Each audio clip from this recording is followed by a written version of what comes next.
Paz de Cristo, amados hermanos y amigos. Nuevamente estoy delante de ustedes compartiendo esta cápsula de bendición que se llama Cuando los sueños se acaban. ¿Qué hacer?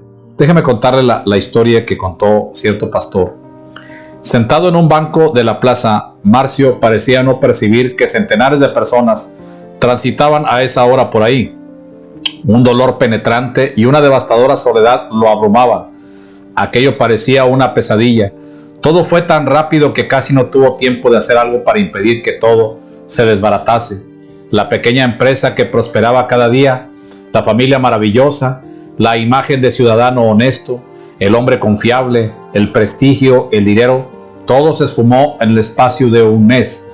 Las cosas comenzaron con una simple aventura amorosa, un viaje de trabajo, con un amante por ahí, un descuido financiero por allá. Después vino la traición, la mentira, el engaño y finalmente el deseo de venganza que acabó en homicidio. Sentado en la plaza, Marcio pensaba si ahora debía huir o entregarse a la policía. Fueron 15 años de lucha, trabajo y sacrificio para construir un sueño que de repente se hizo 1000 pedazos y se convirtió en polvo.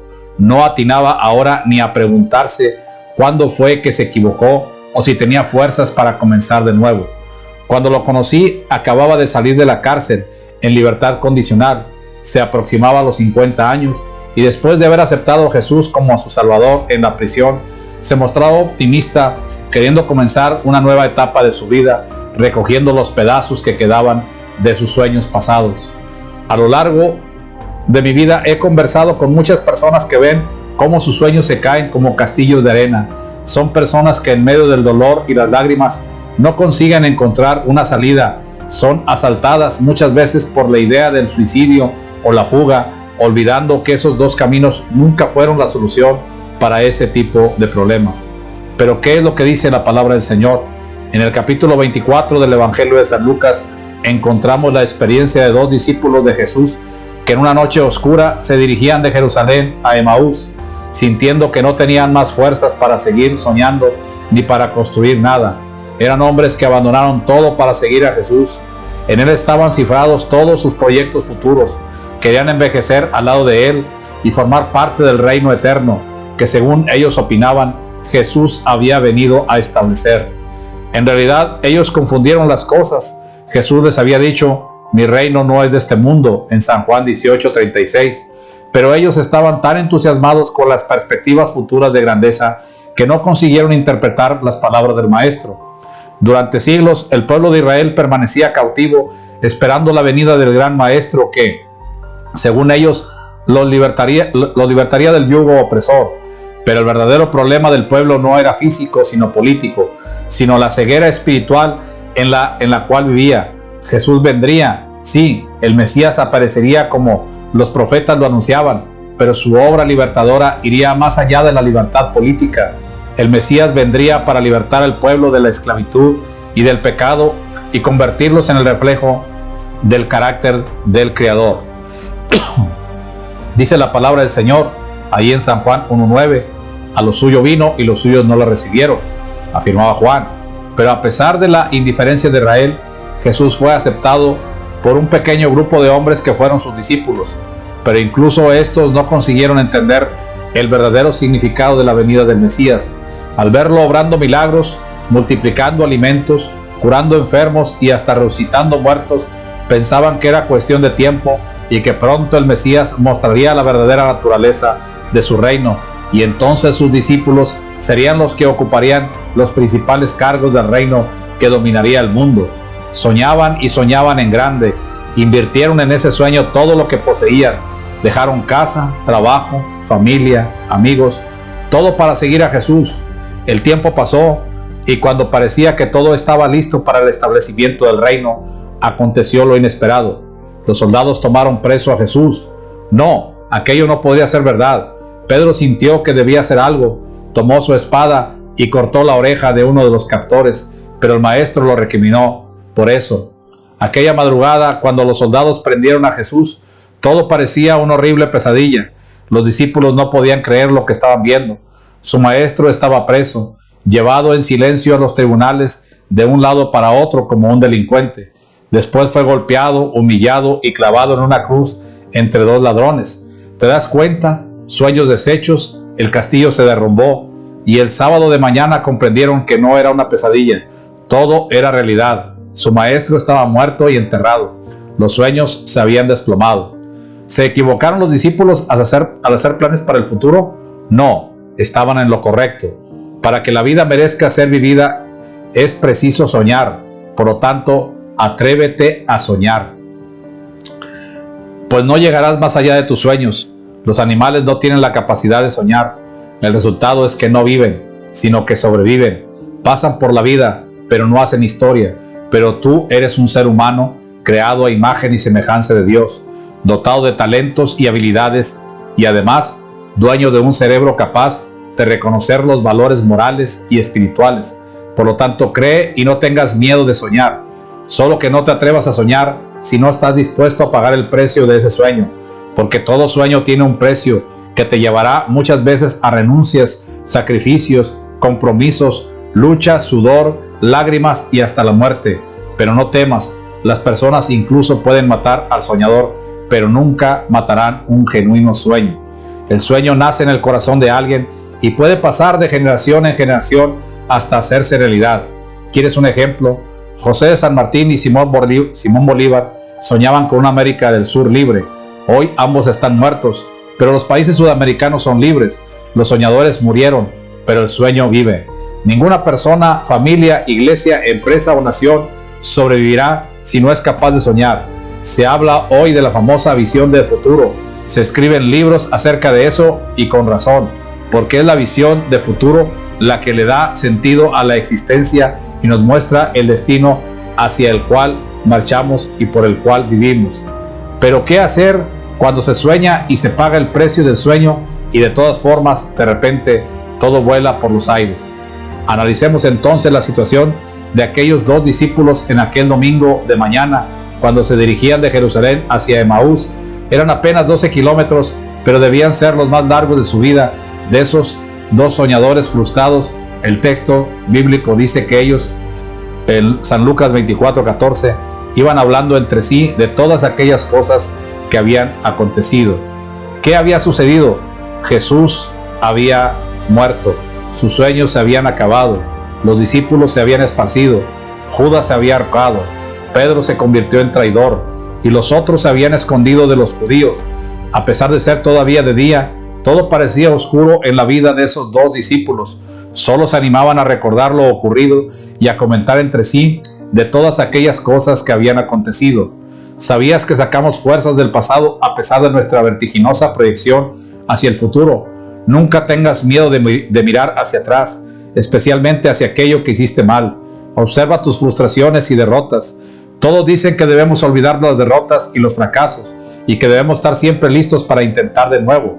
Bien, intentar de nuevo sí, pero dejar de tener en cuenta las derrotas y los fracasos jamás, porque en la batalla de la vida gana quien sabe perder, quien sabe capitalizar la derrota, quien no vive lamentándose por algo que no resultó, sino al contrario, enfrenta la derrota sin rencor, sin amargura, analizando e investigando por qué falló.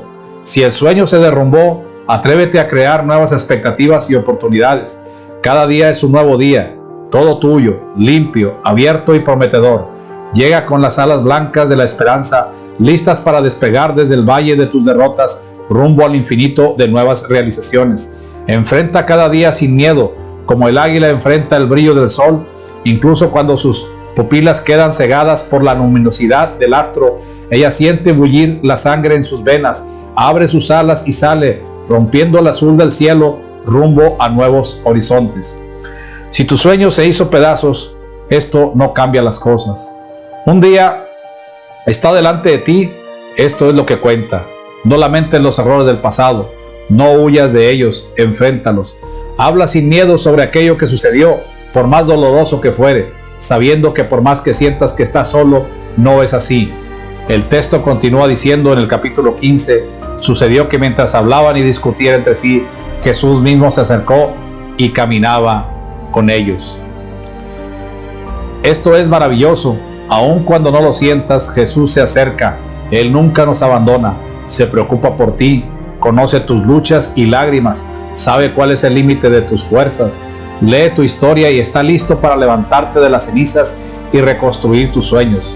Es una pena que a veces, cuando recordamos el pasado, no lo hacemos con serenidad, ni con la intención de sacar lecciones de los errores. Es triste saber que frecuentemente recordamos el pasado con rencor, llenos de pesimismo, autocompasión, culpando a otros, y ese clima que creamos a nuestro alrededor no nos permite ver a Jesús que se aproxima para ayudarnos. La historia bíblica dice que los ojos de ellos estaban velados para que no le conociesen, en San Lucas 24:16. Permítame cerrar con esta historia, la historia de Betty. Betty se enamoró de un joven con el cual escribió cartas por varios meses, mientras él estaba en prisión, pagando una condena por errores cometidos en el pasado. Pero Betty estaba sola en este noviazgo, porque nadie de su familia ni entre sus amigos aprobaban aquella relación. El problema no era el pasado del joven. Creo que todo el mundo debe tener una nueva oportunidad en la vida. El problema era su carácter. La mentira parecía ser conducta aceptable en su vida. Estaba en prisión por fraude y su comportamiento actual evidenciaba que no había cambiado. Su concepto de la vida era muy liviano, no tenía ningún compromiso con la verdad. Todos se daban cuenta de eso, menos Betty. Fue aconsejada, advertida y hasta reprendida por sus padres y amigos, pero nada hizo que cambiara su opinión con relación al joven. Ella tenía un buen empleo, un salario extraordinario, y a los 35 años había logrado poseer algunos bienes. Todo indicaba que el joven, 8 años menor que ella, solo quería aprovecharse de su situación. Y así fue. Betty se casó cuando él salió en libertad condicional, se endeudó para juntar dinero para una supuesta empresa que el marido quería establecer, vendió algunos de los bienes que poseía y cuando parecía que todo estaba resuelto, bien, que el sueño aparentemente se hacía realidad, el marido desapareció llevándose todo el dinero, dejando a Betty literalmente sin nada. El tiempo pasó y Betty se aisló para la vida y para los hombres, se apartó de su familia y de sus amigos, se negó a hablar de lo sucedido, sufrió en silencio, pensó que Dios la abandonó o que era muy cruel por permitir que todo aquello le sucediera. Un día me llamó, había mucho rencor y amargura en su voz, sus palabras estaban llenas de veneno, habló mal de Jesús, de la iglesia y de la familia. Entonces, ¿por qué me llamaste?, pregunté. Guardó silencio por algunos segundos y dijo: estoy sola, pastor, estoy muy sola y necesitaba hablar con alguien. Fue doloroso para ella contarme los detalles de su historia. La herida dolía, pero la expuso delante de Jesús, el gran médico. Era una herida infectada, purulenta, pero quedó limpia por la gracia divina. Por primera vez pudo hablar de lo sucedido y de repente sus ojos se abrieron y se dio cuenta que no estaba sola. Todo ese tiempo Jesús había estado cerca y ella no lo había percibido. La amargura y el rencor y la tristeza no le habían dejado sentir la paz que la presencia de Jesús proporciona. Y ahora surge una pregunta: ¿por qué será que cuando la tormenta llega casi siempre somos incapaces de sentir la presencia de Jesús? La respuesta está en la declaración de los discípulos. Jesús los interrogó sobre qué cosas habían acontecido en la ciudad. La respuesta no se hizo esperar. Los eventos tenían a centro por Jesús Nazareno, que fue varón profeta, poderoso en obra y en palabra delante de Dios y de todo el pueblo. En el verso 19, ¿te das cuenta? Aquellos discípulos sabían que las otras personas hablaban acerca de Jesús. ¿Y ellos qué decían? ¿Por qué no daban su opinión? Porque no afirmaban que Jesús era realmente el Mesías. Una relación teórica con Jesús no ayudará mucho cuando aparezcan las dificultades. No basta con estudiar la Biblia, es preciso encontrar a Jesús en ella. No es suficiente orar, es necesario buscarlo a través de la oración. Es preciso ir a la iglesia teniendo en mente que vamos para encontrarnos con Jesús. Él tiene que salir de las páginas de la Biblia para convertirse en una experiencia diaria. Tiene que salir de los tratados de teología para convertirse en vida y realidad, porque solamente la presencia de un Cristo vivo y real nos ayudará a esperar con paciencia cuando las respuestas tendrán que llegar. En el verso 21 dice: pero dijeron los discípulos, nosotros esperábamos que Él era el que había de redimir a Israel, y ahora además de todo esto, hoy es ya el tercer día que esto ha acontecido. Aquellos discípulos comenzaban a dudar de las promesas de Jesús. Él había prometido que resucitaría al tercer día y aparentemente no había sucedido nada. Somos exigentes, ¿te das cuenta? Queremos todo aquí y ahora. No somos capaces de esperar pacientemente el cumplimiento de los grandes actos divinos. Olvidamos que el consejo bíblico dice en Eclesiastés 11:1, echa tu pan sobre las aguas, porque después de muchos días lo hallarás. Somos así en todo, hasta en la vida espiritual.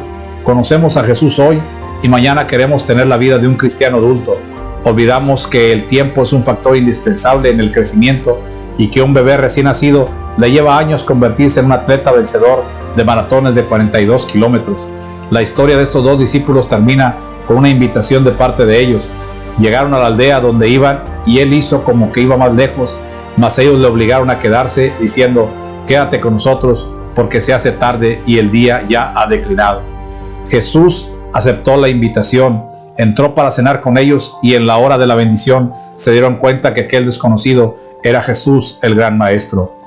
Conclusión, mi querido amigo y hermano, hoy vivimos en los días finales de la historia de este mundo. Ya es tarde, ya es muy tarde. Las tinieblas morales y espirituales envuelven a nuestro planeta. Estamos a las puertas de una nueva era. Es hora de ver a Jesús, de abrir el corazón, de invitarlo a quedarse con nosotros. No puedes retardar tu decisión. Amigo, acéptale hoy en este tiempo. Y hermano, afírmate hoy que es el tiempo de la gracia. Señor, permite, Padre Celestial, que cada momento, Señor, estemos guiados por tu presencia divina, que es lo más importante, Señor. Porque no estamos solos, Señor. Tú estás con nosotros, en el nombre de Jesús. Amados hermanos y amigos, que la bendición de Dios sea sobre cada uno de ustedes.